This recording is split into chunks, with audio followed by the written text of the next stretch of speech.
Hi Not Board Gamers and welcome back to Not Board Gaming. I'm your host, I'm Mark. Now in today's video I'm going to be covering and reviewing 20 Strong, which is the new combat card-based system from Chip Theory Games. Now full disclosure, this is an early pre-production review copy that was given to me by Chip Theory Games. So obviously, you know, although most of the components are almost final, there are a couple of tweaks like the counter that you're going to be using and a couple of other bits that are going to be changed in the final version. As I say, it was given to me by Chip Theory Games. I think they gave 20 copies to reviewers, early production copies to reviewers to give you guys an overview on the game. Also do note that I have a very good relationship with Chip Theory Games. I will try to maintain some element of balance in here, but bear in mind, you know, when you have a relationship like that with the publisher, sometimes there's an element of bias that can creep in that. Now, I am a Chip Theory kind of aficionado. I have everything Chip Theory have actually produced, and therefore I absolutely love their games. You know, I like or love most of their games, should I say. So, as I say, just wanted to kind of put that out there. Early preview production copy. Yeah, there is an element of bias with my relationship with Chip Theory Games. However, let's talk about 20 Strong. Now, Chip Theory are obviously known for producing these big, luscious games with lots of wonderful components, neoprene mats and chips and dice, etc. So they've taken it in a slightly different direction with 20 Strong. As I say, it's a modular card-based combat system, and effectively you're going to be combating these cards that come up, and there's 3 boxes, and I'll talk about the 3 boxes that come with the launch of the product in a second. And you're going to be using a similar rule set on all 3 boxes to try and beat the game. Now, the 3 boxes that come with it, we have a Too Many Bones box of cards, we have a Hoplomachus Victorum cards, a box of Hoplomachus Victorum cards, and we also have Solar Sentinels. Solar Sentinels is I don't want to say new IP, it's a new kind of spin or a new setting for them, if you like. I don't know if it's going to be repeated in other games, but it's, you know, it's kind of your introductory game into 20 Strong. Now, when you get the base game, you're going to get the box, which has got the core rules in it, and it's got the dice in there, and it's also got the Solar Sentinels pack in there as well. You can buy the additional packs, I don't know, maybe 20, 25, 30 bucks a piece, etc. And these are the packs that are being released at the moment. There are more coming. For example, with the preview copy, I got some promo cards, and I think it's called Tanglewood, and there's some promo cards for an upcoming game there. So why is it called 20 Strong? Well, it's a dice-based game, and there are 20 dice in the game. There are 3 status dice. There are 3 status die that you get. You have your health, you have your kind of recovery die in terms of how many dice you can recover each turn, and you have your strategy die. That tells you how many items you can hold and also how many times you can re-roll some of the dice as well. So there are 3 of those, and then 17 combat dice, which range in kind of the spread of the hits on there. For example, you have a red die, which is the cream of the crop. There's no misses on this die. It's got some single hits and some crit hits on there. I don't know if you can see that, but that denotes a crit hit, and that denotes a single hit. And then they go in various colours, from kind of lilac to blue to green to yellow, in terms of the kind of number of hit faces on there. And if we go down to green, has got 2 hits and 1 crit, and yellow has got 1 hit and 1 crit on there. Blue has got 3 hits and 1 crit, and the lilac or purple one has got 1, 2, 3, 4 hits and 1 crit, and the red die has got 1 crit and 5 hits on there. And you get to choose which die you roll each time. So, I'll say it's a modular system. You can use some of the heroes from any of the packs in any other game. Now, I say some of them, not all heroes are transferable. You can use any of the some of the heroes in any of the packs, and you can buy more packs as they come out. It's not a TCG by any stretch of the imagination, because each game plays, or each pack plays in a slightly different way. So what I'll do is I'll take you down to the table. I'll show you how 20 strong works. I'm going to be using Solar Sentinels as kind of the test for that.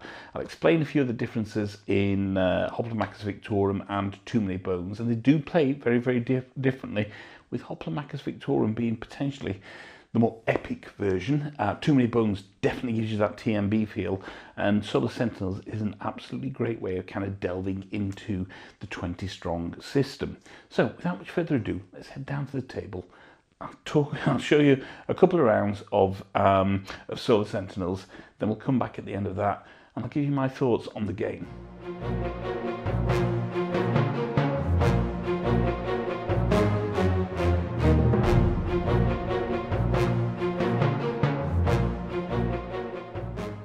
So here we go. We got everything more or less set up for a solo game of, well, it's only a solo game of Solar Sentinels in the 20 strong system. As I say, there are other decks that you can get. You can get Hoplomachus Victorum and you can get Too Many Bones.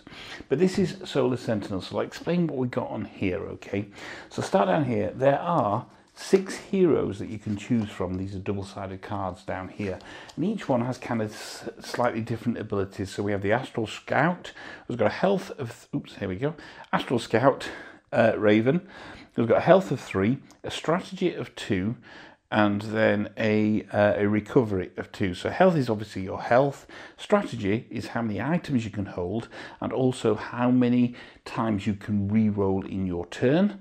And then your recovery is how many dice you take back, because once you roll a die, they become exhausted and they're put out of reach until you recover them.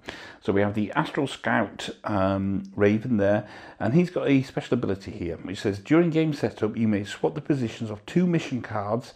At the start of each round, you may cycle to the top card of a stack, cycle a top card of the stack to the bottom up to 2 times, so you can kind of cycle through the cards there. On the B side of that, or the other side, we have the Pike Master Orlo, and you can see his stats on there. I'll not go through each one's ability. We have Valkyrie Mark 7, and we have Stellar Blade Isolde, and then we have Galad the Lancer, and we also have Beckett the Sun Forger. So I'm going to choose one of these. And which one do I want to choose? Let's see. Let's choose, okay, let's choose just a random one, okay, here we go, we choose Valkyrie Mark 7, okay, so here with Valkyrie Mark 7, starts with a health of 3, strategy of 2, and a recovery of 2, it's got adaptive armor. So when you select Valkyrie Mark 7, during game setup, increase your stat dice total by a total of 2. So we're going to put that there. We're going to use these stat dice to mark. So we're going to start off with a 3 on health, which is, there we go, 3 on health, a 2 on strategy, and a 2 on recovery. Now, according to that starting power, I can increase that by a total of 2. My health is a little bit low, so I'm going to do that at the moment. So we're going to change that up to a 4. And my recovery, I want to start pulling back more dice, so I'm going to change that to a 3. I know these aren't showing up massively well on the camera, but also I'll talk through those as we go. So what we have here is there are 45 enemy cards here, okay, and each one of those is in a stack of 15, and when you've completed an entire stack there, you can then face one of the bad guys, and there are 4 bad guys, okay? And look at the artwork on this. First of all, there's some foil on these artwork, which really does sing, and the bad guys are the Mother Spore, the Swarm Lord, the Hive Monarch, and the Alpha Beast. Okay, and at the top here we have some missions. You see, you don't have to play with missions. If you're playing your first game or first few games, you're probably not going to play with those. And what you have to do is you have to complete each of these missions as well, if you're playing with the missions from left to right. And there's a counter, and this counter in the final version will have a magnet on there, and that spins round. You're going to use this in here to track kind of your missions on there. On Too Many Bones version, you're going to use that to track the days, and on Hoplomachus, you're going to use it as kind of a a counter to track where you are in the game setup, in the game map, because that is like in a form of a pyramid. Each game sets up ever so slightly different, and each one has slightly different rules, but the rule sets are mainly the same. We're going to throw some dice, we're going to try and combat the bad guys, and we're going to try and complete the mission so we can get to the big bad at the end. So over here is the dice pool, and I have, for the Solar Sentinels, all 17 dice, should I say, in my dice pool. On Victorum, you don't start with all the dice. There are some that you have to kind of earn through the game as well. So I'm going to start with all 20 dice, and the aim is that I pull out one of these bad guys and I try and defeat them. I say one, but sometimes it's more than that. For example, you see this one here?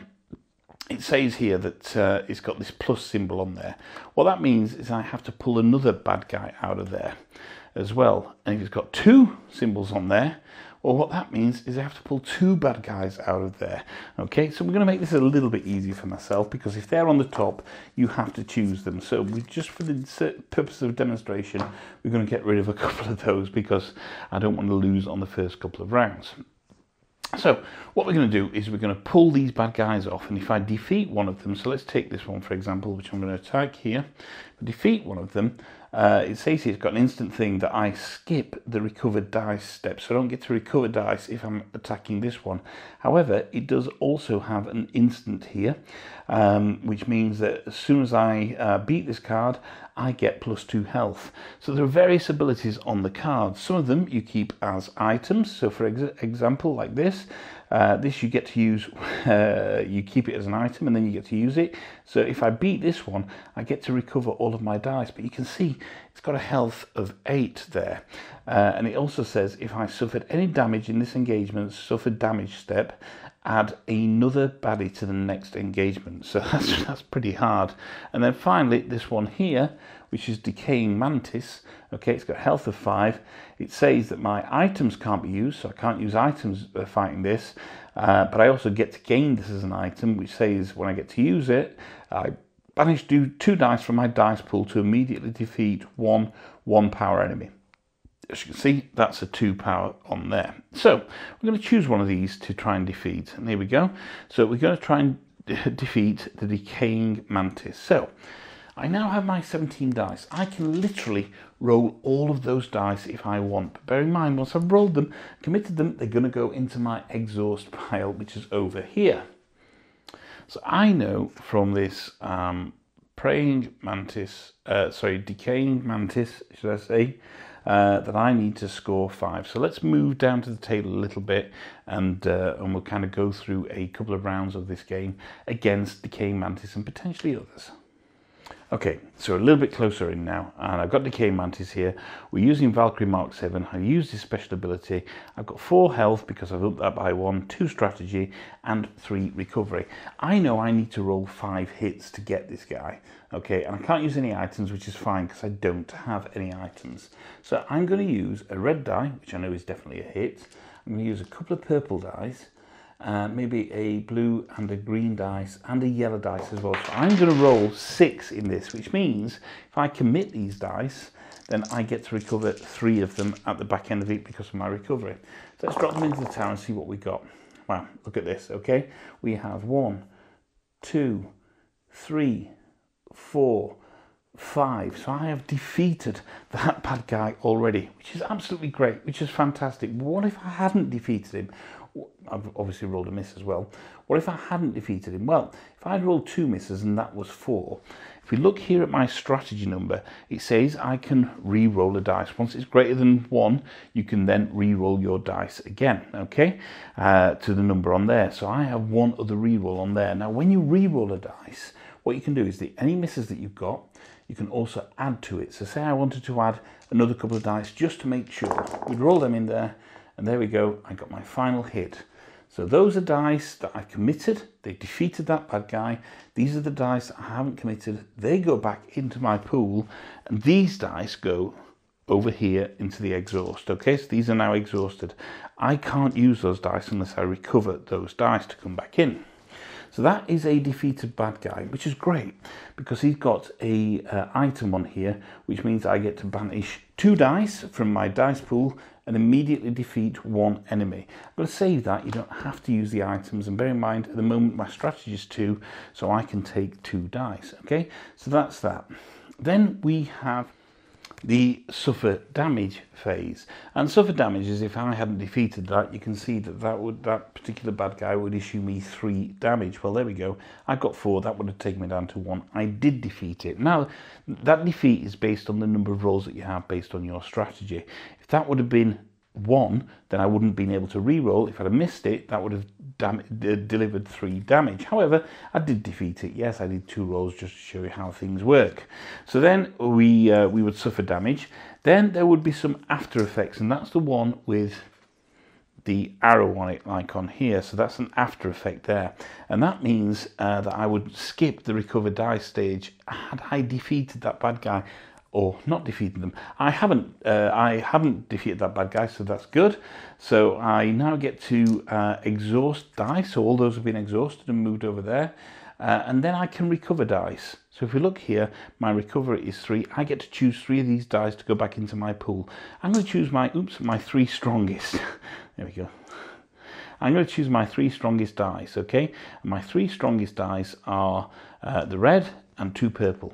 So they go back into my dice pool. So out of my 17 dice, I'm now down to 15 dice, okay? And that's the recovered dice step. So now this bad guy has been defeated. That is an item that I can use at any time, so it goes there. If not, it would go into a discard pile. And in Solar Sentinels, and each game works ever so slightly different, you get to discard the top card from one of the stacks. So I'm going to get rid of this guy because I don't like this guy. I don't like the fact I can't recover dice on this guy. So that's going into the discard pile over there. But you can see, there we go. It's brought a level 1 enemy on here, which has got a plus enemy. Now you have to choose them if they're on there on Solar Sentinels. So there we go. However, one thing that we haven't done is had a look at the 3 missions, and you have to complete them from left to right. And here it says, while this is your current mission, you may exhaust any unapplied critical hit dice at any time. And if I exhaust 4 that way, then I complete that mission. I didn't. I only had 1 critical hit. No, did I? No, I didn't. I had individual hits, so I had no critical hits. That mission still remains unsolved. And to really beat the game, you have to defeat a stack, defeat a bad guy, defeat the missions, and then you've beaten the game. So that's kind of the first round done. Not too bad. We've got an item, and we have some new bad guys here. So let's go to the next bad guy. So the layout isn't optimum here because, of course, I'm just doing it for the camera. So we are going to have to take this guy, okay? And it is a parablite. And it says here that each enemy can have only 1 die colour applied to them. So I have to be careful which die I choose for this, but I also have to choose another enemy as well. So I want a relatively easy one. So we're going to do mess and maggots. And this says, here we go, your after-game effect. If red or purple are applied to any enemies, discard the top card from all 3 stacks. So that's a really good way of getting through the stacks. You see, to get to the bad guy, what I've got to do is defeat one of these stacks. When I've defeated one of these stacks, I can attack the bad guy. All the time, of course, you don't want to attack it too soon. All the time, I've got to think about maximizing not only my stats here and trying to get these up so I get as much health, as much strategy, and as much recovery as possible, but also get some better enemies as well. Okay, so let's have a look at this. That's already done that, so each enemy only 1 die, and I can't do that. So I can banish 2 dice from my dice pool immediately to defeat 1 level 1 enemy with that, which is great. I'm going to banish 2 yellow die, and let's get rid of that particular enemy. Of course, the item is now used. Look at the back of those cards. So that goes there. So I now only have 1 enemy to defeat, and it says if red or purple were applied to any enemies, discard the top card from all 3 stacks. Well, that makes me want to discard the top card. I've got to get 3, a hit of 3 on here. So I'm going to use a red and 2 purples. This is okay because I can recover 3 dice, although there are now 4, so this will put 7 in my dice pool, which means my active stack of dice would be down to 10 prior to recovery. And we're going to roll them. And here we go. 1, 2, I got 3 hits there. So that's perfect. So that has defeated that. And what does that say? First of all, that says apply, if red or purple are applied to any enemy, discard the top card from all 3 decks, which is great. I can get rid of that, I can get rid of that, and I can get rid of that. Okay, so they can go up there. Secondly, I've defeated that one. So if there are multiple ones, you can turn the card 90 degrees when they're defeated. And this gives me another item, which is a bottle of water, which means I can recover all blue die, which is great. So those dice will go over there. There we go. However, look at this. I now have 7 dice in my exhausted pool, which is not great because that only gives me 10 dice in my actual dice pool. So what I need to do now is recover 3 dice because I can, because of that. So I will take 3 dice and do that. But let's go back to this. What did these missions say? It said I can apply, exhaust any unapplied critical hits. I didn't get any critical hits. What I could have done is I could have re-rolled these dice. I didn't have to commit them. I could have re-rolled these dice and maybe some others and tried to get a critical hit. And there we go. I got a critical hit there, but that would not have been enough to defeat that because I needed to use that critical hit. That would have been the maximum number of re-rolls. So you're constantly trying to measure up against defeating the enemies, upgrading your characters, thinking about what items you want to keep, and that can be to do with which ones you want to discard from here, trying to maximize your stats so you can be in the best position possible to attack those bad guys, as well as completing missions as well. If you've done all that and you get through and you defeat the bad guy and you defeated the missions, bingo, you've won the game. And each game is going to take you, on average, around about 20 minutes there or thereabouts. The setup is very, very quick, depending on how quickly you lose it. But generally, a game is going to take around about 20 minutes. So that is a brief overview on how Solar Sentinels works in 20 strong. You can see it's a really neat system of rules that can be applied to many different decks of cards that Chip Theory want to really, hopefully, want to release for this game.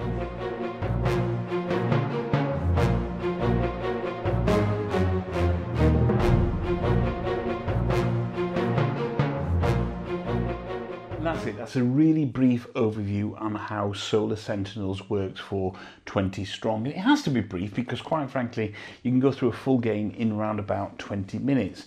The rules that come in this book, the general rules now that come in this book, are pretty straightforward and easy to follow. It's only a tiny book. It's 24 pages long, but in reality, you know, once you've read most of it, you're going to really get to grips with that. You generally only need to read that one time, and you're pretty much playing the game.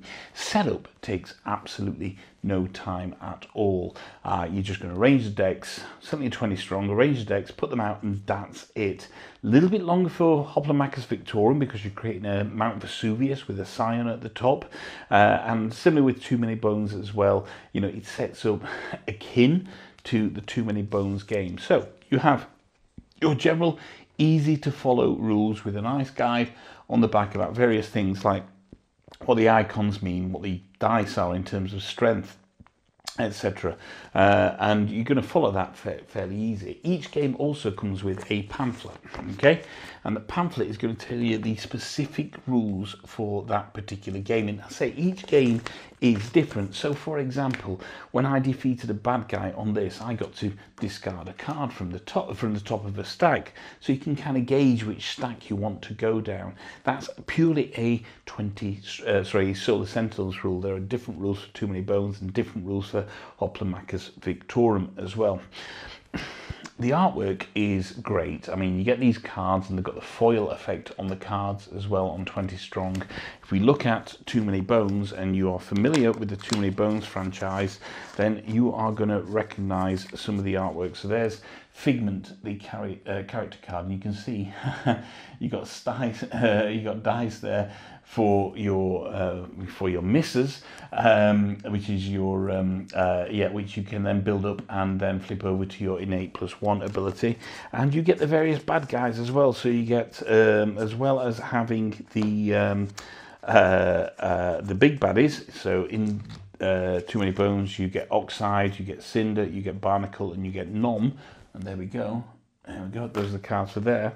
You get 1 and 5 point baddies also. And here we go.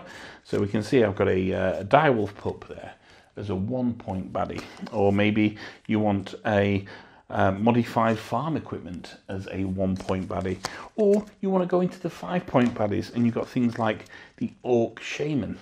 And you can see the artwork is very much similar to, or very much the same as Too Many Bones, the full game. Same with Hoplomachus Victorum. If you played the Hoplomachus Victorum series and maybe also Hoplomachus Remastered, you're going to know that you will have your various either heroes or primuses. There we go. And you also have your scions as well. So you have Zahak, Div-E Sepid, Columus, Hydra, Pluto, Camazots, Calliope, and Itsam, Cabane, and Tyote. And there we go. So you've got a wide range of, obviously, a wide range of scions to fight against in Hoplomachus Victorum, as well as getting your perks. So you can get some perks to use in that, and your various kind of bad guys that you're going to fight. So you have the Provocateur, or you have the Peltast, and there are sport and bloodshed and also opportunity events as well in there. So it absolutely mimics Hoplomachus Victorum. Slightly different setup, as you can see from the picture. It's a pyramid you create, and it's probably the more complex of all the three, but it creates that real Hoplomachus feeling. Same with Too Many Bones. I think the key is, if you're using an existing license, that it has to play akin to the game it's based on. And that absolutely, is the case with both Too Many Bones and with Hoplomachus Victorum for 20 Strong. Too Many Bones really feels like you're playing this condensed version of TMB as you are upgrading your character's abilities, as you are fighting your 1-point baddies that come out in the baddie stack. Yes, it's a baddie stack based on the number of players and the number of days, etc. As you're building up your number of days to fight the big bad at the end, you have to get the prerequisite, or get to the prerequisite number of days before you can attack them, but you also have to defeat them by a certain number of days. And there are no misses in Too Many Bones as well, because you are going to use those in your abilities, so that you can then flip them over to the various kind of abilities that you get from that, be that innate +1 or anything that you can get in that row. And that is really, really important, that you absolutely nail the IP that it's based on, and they absolutely do that for Victorum and for Too Many Bones. Solar Sentinels, because we're all familiar with Too Many Bones and we're all familiar with Hoplomachus Victorum, should I say, Solar Sentinels doesn't feel quite as engaging as that in terms of the characters. It feels slightly themeless when compared to the others, and that's because it's not an established property for chip theory games. However, I would absolutely suggest that for your first few games you play with Solar Sentinels, because that is going to get you to get the rules down, and then you will adapt the rules for each of them. As I mentioned, they have their various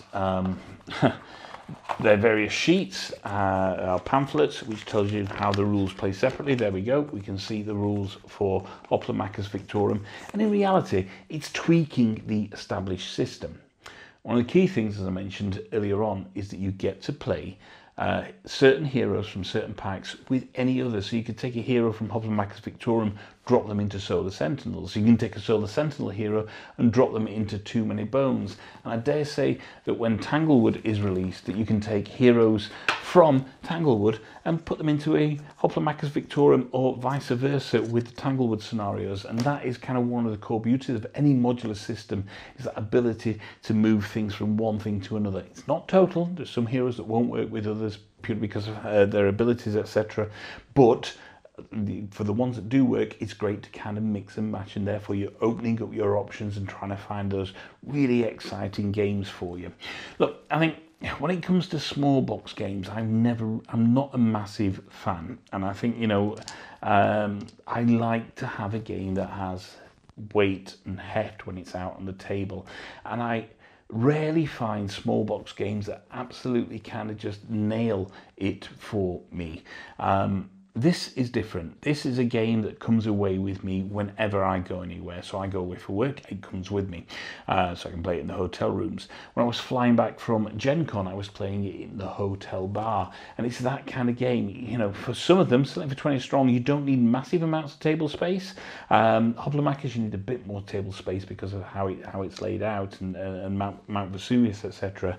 But it is the ideal game for me when I want to, you know, set up a game within a minute or two and play 20-30 minute game, maybe play 2 or 3 games on the bounce while you're waiting for a flight or you've got nothing to do in your hotel room. It's absolutely ideal for that. You know, the fact that the box sizes are relatively small, fits in my suitcase, fits in my bag, means I can take it wherever I want to go. And that is a key thing for me, is the accessibility and adaptability of this system. I can mix and match the heroes, I can try different decks, try different strategies, try different heroes, etc. And because you're shuffling the cards in terms of, you know, setting the stacks out, etc., no 2 games are ever really going to play exactly the same.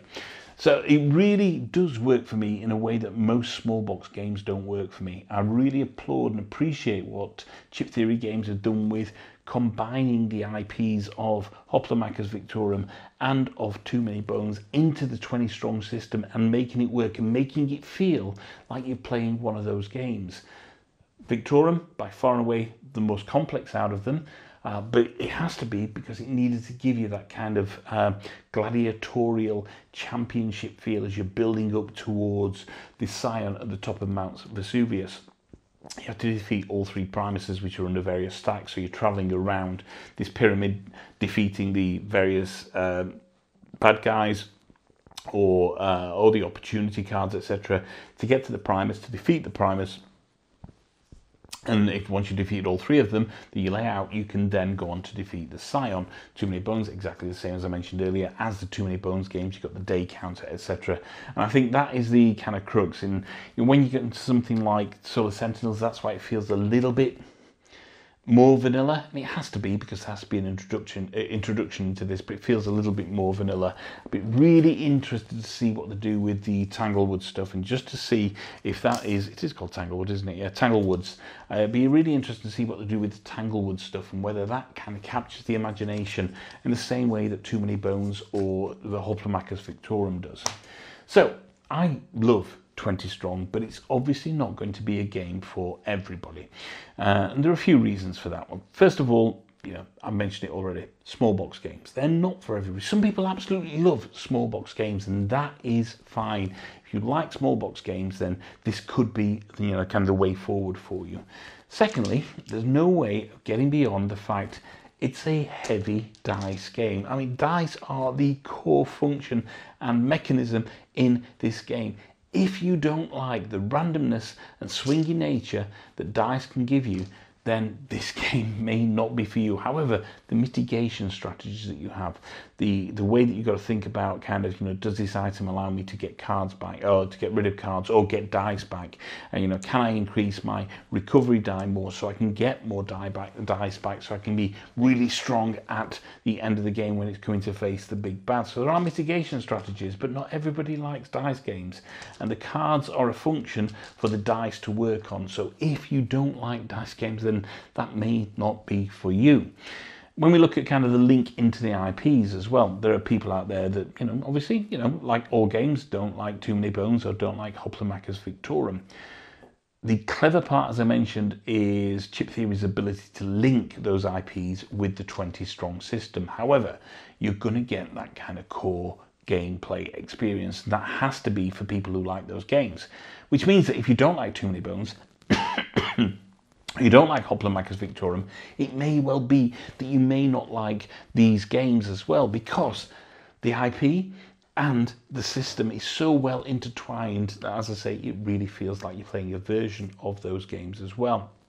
Little things as well, like the character progression. If you look here, you know, you've only got 3 stats that you can generally increase, slightly different on Too Many Bones. Now, you will kind of bolster your character with additional items that you can take on, but in reality you're increasing your health, your strategy and your recovery. So it can feel a little bit linear. You know, one of the key things for me is to increase my recovery stats, because I want to get more dice back. I want to make sure I have more dice. The game's in all formats has got has got ways, or nefarious ways should I say, of taking dice away from you. So you know, when you get to that end game, you're probably never going to have a full complement of 17 dice to play, but you know, your recovery stat will do that. However, your kind of RPG element, your character progression is pretty linear in terms of the fact that it's only those 3 dice that you can, or those 3 stats you can increase, and the various items.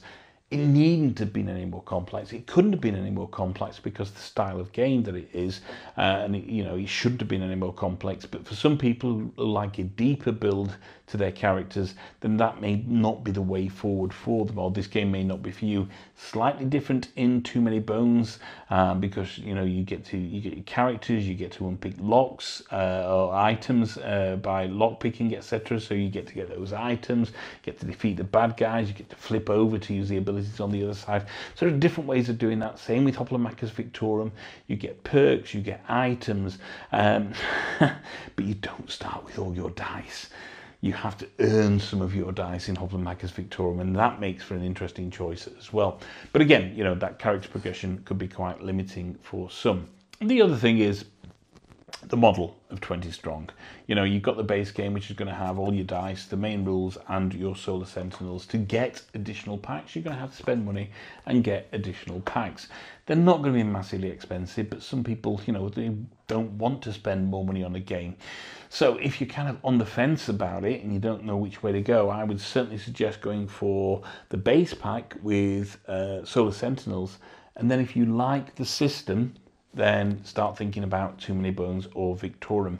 Do note though, if you don't like the system, that the gameplay does change enough in both Victorum and in Too Many Bones to make the game feel very different. You're still playing with those core rule sets and the dice, but there are enough small changes to actually kind of make them more interesting. I like Solar Sentinels. I will play Solar Sentinels at the drop of a hat. I prefer Too Many Bones, and I really like the extended challenge of Hoplomachus Victorum. I would say Hoplomachus Victorum is the more complex of them all. It takes longer to play a game as you're traversing around that pyramid and, you know, defeating all the cards and then defeating the Primuses so you can get to the Scion. And unlike in Hoplomachus Victorum, the full game, where the Scion that you choose, you don't really interact with it until right at the very end. The Scions that you have in Hoplomachus Victorum 20 strong do have an effect sometimes throughout the game, so that, you know, depending on which Scion you choose, it can affect you throughout the game. So for me, as I say, I really like Solar Sentinels. Does feel a bit vanilla, feel a bit detached from it, but it really, you know, is for a quick game with basic rules, or with the basic rule set, it really is a good way to spend 20 minutes. Really like Too Many Bones. When I want that Too Many Bones feeling and I haven't got time to set up a game and spend 2 hours playing Too Many Bones, then I'm more than happy to whip out my copy of Too Many Bones 20 strong, because it does scratch that TMB itch for me. But when I really want that challenge, that's when Hoplomachus Victorum comes out. That's when I know I'm in for a 30, maybe long 30-minute, 40-minute game with Hoplomachus Victorum, as long as I survive, making some strategical decisions, far more strategical decisions on what I want to achieve. So overall, and as I mentioned at the beginning, there is an element of bias with this. I do really really like 20 strong for a pure solo game, for a small box, pure solo game, modular, with dice play, with character progression, with ever-changing kind of monsters and missions, etc. in the Solar Sentinels, and then the gameplay feel of TMB and Victorum. It really does hit the mark for me in a way that I wasn't sure the game was going to. I think what Chip Theory have done is kind of a masterstroke in combining existing IPs with a new modular system that allows accessibility for people who may not have experienced some of their games before. So if you're on the fence about Too Many Bones, you'd like to try it, but you know it's an investment, then I would certainly say try the Too Many Bones version of 20 Strong, because you're going to get some element of the Too Many Bones gameplay. And once you've got that, then you will know if you want to play that expanded version. So for me, 20 Strong is an absolute masterclass in how to do a small box solo modular game correctly. I think, excuse me, Chip Theory Games absolutely knocked it out of the park with this, and everything in the main just absolutely clicks with it, despite a few caveats, and it's not going to be for everybody. I highly recommend that you check out 20 Strong from Chip Theory Games. So thank you very much for joining me on this journey through 20 Strong from Chip Theory Games, and all of the various bits, your Hoplomachus Victorum, your Too Many Bones, your Solar Sentinels, and your Tanglewood, which I've not played with yet, obviously, because I've only got the promo hero cards. Yeah, absolutely love it. I think the system is fantastic. I can see this going on for a long time, but if you only go for the base version with Solar Sentinels, you're still going to be happy. If you get Too Many Bones and Victorium as well, you're going to be ecstatically happy. You're going to take this away with your family holidays, airports, hotels, etc. It's going to be a game that's going to live permanently in your case. I think the only thing I could say again against it is that the tuck boxes are great, but if you sleeve your cards, and it'd be a good idea to sleeve your cards with this game, then the chances are, well, not chances are, they definitely won't fit back in these boxes. So you need to think about potentially another storage system for your cards if you sleeve your games. I don't sleeve my games, I know. I never do. But yeah, absolutely love this game. It goes everywhere with me. I'm going away for work tomorrow for a few nights. It's coming away with me. Of course it is, because it's ideal for putting out in the hotel, in the evening, and just playing you know, an hour or so of various formats of this. So yeah, thank you very much for joining me through this journey. My name's Mark. This is Not Board Gaming. Don't forget to like and subscribe to the channel. Check out our other videos, and one final thought: if you can't find anyone else to play with, there's nothing wrong with playing with yourselves. Until next time, bye bye.